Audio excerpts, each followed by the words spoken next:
नमस्कार, आप देख रहे हैं प्रथम न्याय न्यूज।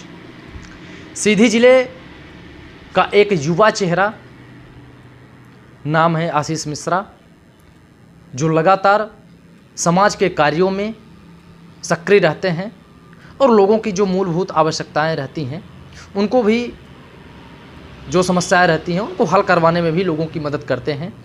तो वर्तमान में आपके पास भारत विकास परिषद का दायित्व है, जिला अध्यक्ष हैं आप। भारत विकास परिषद में आप कब जुड़े और इसका क्या काम होता है, जनता का इसमें कितना हित होता है, इसके बारे में पहले बताएं। धन्यवाद द्विवेदी जी।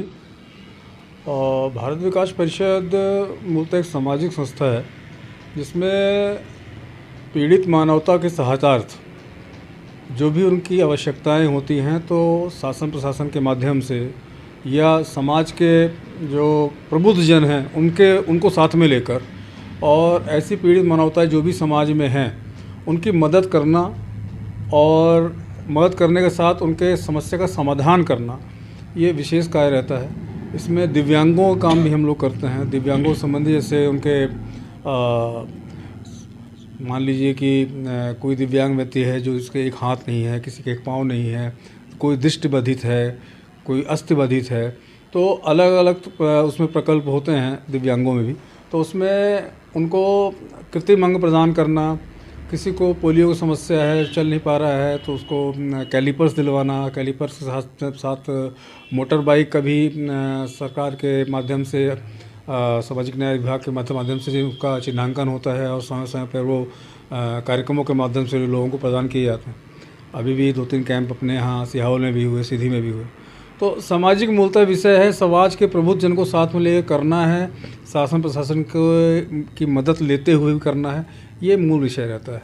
और इसका दायित्व आपने पूछा मैं कब से जुड़ा हूँ, तो इसका दायित्व मुझे 2021-20 में नवंबर में मिला था और अभी मार्च में मेरा दायित्व पूरा भी हो जाएगा, मार्च 2023 में।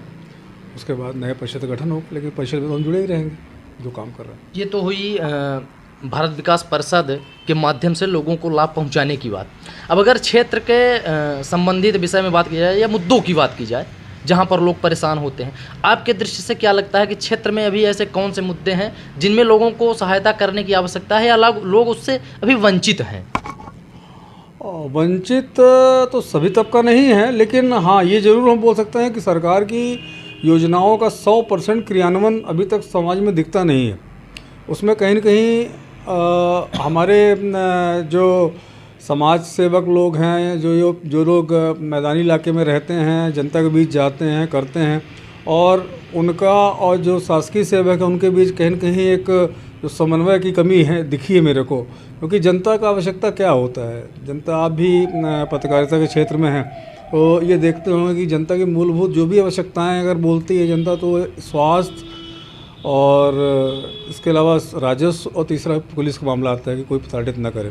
तो 3 विषय तो ऐसे हैं जो कि बड़ी सहजता से किए जा सकते हैं, क्योंकि ये इन विषयों में बहुत कठिनता नहीं आती है और बहुत ही अगर कोई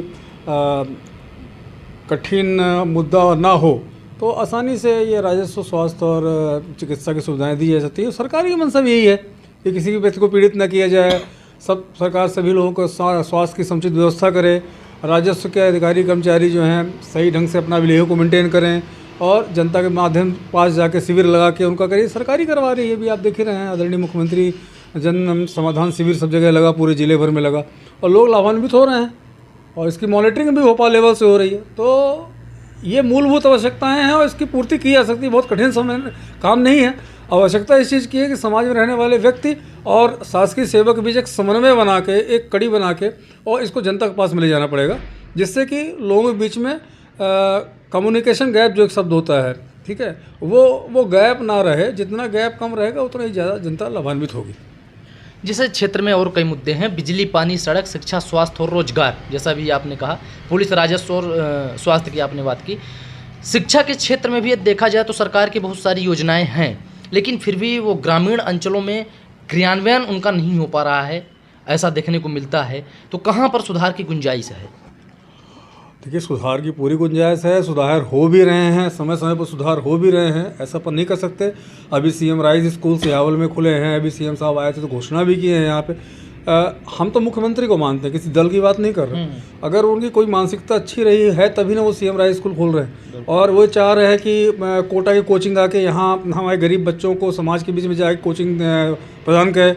आदरणीय शायद कलेक्टर साहब ने भी कुछ उस दिन बोला है, मैं उस कार्यक्रम में नहीं था, कहीं बाहर था, तो उन्होंने भी बोला है कोटा से कोई कोचिंग संस्था आ रही है, हम चाहते हैं कि हमारे समाज के सभी वर्ग के लोगों को डॉक्टर और इंजीनियर बने। तो मंशा तो बहुत साफ है कि लोग चाहते हैं और जनता के बीच जाना चाहते हैं, उनको बनाना चाहते हैं। आवश्यकता है इस चीज़ की ज़्यादा से ज़्यादा प्रचार प्रसार उस चीज़ का हो, और जो भी हितग्राही है उसके पास तक ये अधिकारी कर्मचारी पहुँचें और उनको एक डाटाबेस तैयार करें। डाटाबेस तैयार करने के बाद उसमें 100% क्रियान्वयन सुनिश्चित करें, तो निश्चित तौर पर सफलता मिलेगी। और हमारे गांव के बच्चे ही आज आप देखिए, आपके मिलिया काशी स्कूल का छात्र अगर मतलब प्रांत स्तर में टॉप कर रहा है और जिले का नाम रोशन कर रहा है, तो कोई ऐसा बात तो नहीं है कि बहुत शहर के बच्चे ही आगे निकल पाते हैं। गाँव के बच्चों को सुविधाएँ नहीं मिलती, सुविधाएँ मिलती हैं। हम लोग बीच बीच में जाते हैं, कभी कभी जाते हैं, देखते हैं। बस ये है कि प्रतिभा को सही समय पर मंच नहीं मिल पाता। हाँ, बस सही एक समन्वय जो होता है, कड़ी जो होती है कि हमको ये लाभ कहाँ से मिलेगा, वो जनता के पास उसकी जानकारी नहीं ना होने के कारण वो लाभान्वित नहीं हो पाता है। यानी योजनाओं का सही तरीके से और सही समय पर समुचित रूप से प्रचार प्रसार न हो पाना, ये भी एक कारण माना जा सकता है। हो सकता है, होता है, बताया ना, वो कम्युनिकेशन गैप तो एक बड़ी वजह हो सकती है कि हम लाभ देना किसी को चाहते हैं और लाभ नहीं मिल पा रहा है। तो उस विषय में समीक्षा करनी चाहिए, सभी लोगों को समीक्षा करनी चाहिए, हम लोग को भी करनी चाहिए, और आप लोग के माध्यम से ज़्यादा से ज़्यादा जनता के बीच जाकर उनको लाभ की चीज़ें बताएं। हमारे जो नए सरपंच लोग आए हुए हैं, जनप्रतिनिधि बने हुए हैं, काफ़ी युवा इस बार सरपंच बन के आए हैं, काफ़ी हर्ष का विषय है कि कुछ सामाजिक विषय के लोग आके राजनीति में आ रहे हैं, और राजनीति में अच्छे लोगों का आना अच्छे लोग पहले से भी थे, अभी भी आ रहे हैं। तो मतलब एक उनका मतलब क्या बोल सकते हैं कि किसी दूसरे काम धंधे में थे, वो छोड़ के राजनीति में आए, मेरे बोलने का सही है।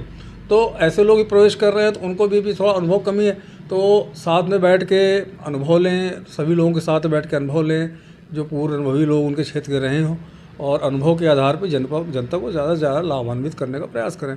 हम लोग से जो आवश्यकता हो वो बताएं, हम लोग प्रयास करेंगे अपने स्तर पे उसको पूरा करने का। भैया जी, आप समाज में और क्षेत्र में काफ़ी एक्टिव रहते हैं, जब आप वहाँ पर लोगों के पास जाते हैं तो ऐसा क्या देखने को मिलता है कि लोग किस स्तर पर परेशान हैं, उनकी क्या समस्याएं देखने को आपको मिलती हैं? जानकारी का अभाव मैंने मोस्टली अधिकतर देखा है कि उनको ये नहीं जानकारी रहती है कि हमको ये लाभ कहाँ से मिलेगा।